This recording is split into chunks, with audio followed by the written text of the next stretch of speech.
Hi, my name's Ben Shepard, and I'm the editor of Lewis Rukeyser's Mutual Funds. With the ongoing global credit crisis and the recession fears pervading the markets, one important consideration for mutual fund investors is what exactly is the strategy of your fund. You have three overarching strategies that most funds use: a growth strategy, a blend strategy, and a value strategy. When the markets start turning downward, typically the most successful strategy is that of value investing, simply because this is the type of market to which they're extremely well suited. You have companies across the spectrum being beaten down regardless of how well their business is actually going, what sort of cash flows they have, etc., etc. So this has really created the opportunity for these funds to go through and literally bottom pick the best of the market at ridiculously low valuations. And just as an example, year to date, large cap growth funds are down more than 22%, blend funds are down more than 20%, and while value funds are still down, they come in at negative 19%. Small cap, the difference is even more pronounced, with growth funds down more than 21%, blend funds down 14%, and value funds down just a little over 9%. So if you're one of those investors looking to make some changes to your portfolio to weather the current recession and the current problems, or if you're just a new investor starting out, it's really important that you give value funds fair consideration.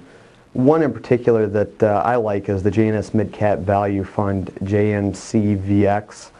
Its manager, Thomas Perkins, has been in place for more than 10 years, and he's seen a couple of these cycles so far, so he's really aware of the challenges that he's facing. So far, year to date, the fund is down more than 30%, and obviously that's not good for investors, but that's still beating the markets by a fair amount. The fund's portfolio really sports solid fundamentals, and one strategy that really kind of sets Perkins aside is when they're making a purchase, they're looking for a catalyst for growth. They're looking for some impetus to really get their holding moving. So that leaves them well positioned for when the markets finally turn. Another plus in its favor is the fund really is very broadly diversified against a variety of, within a variety of sectors.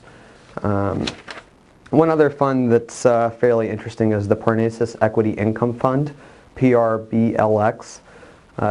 Its manager, Todd Alston, is a little less seasoned. He's only been with the fund about 7 years now, but it really focuses on the large cap dividend players with solid cash flows who can really maintain their payouts. If you look at their portfolio, it's a who's who of consumer staples, the products that you and everyone else buys day in and day out, not only here in the U.S. but abroad as well. Some of their largest holdings are 3M, Johnson & Johnson, Procter & Gamble, the cleaning products and the food products that you just can't live without. So far year to date, the fund is down about 23%, but it's in the top 1% of its category, cold comfort. But the portfolio is in about 8% cash.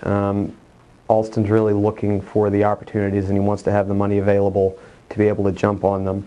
One other mark in its favor is it has a yield of about 4.7%, which kind of helps you weather the storms in the meantime.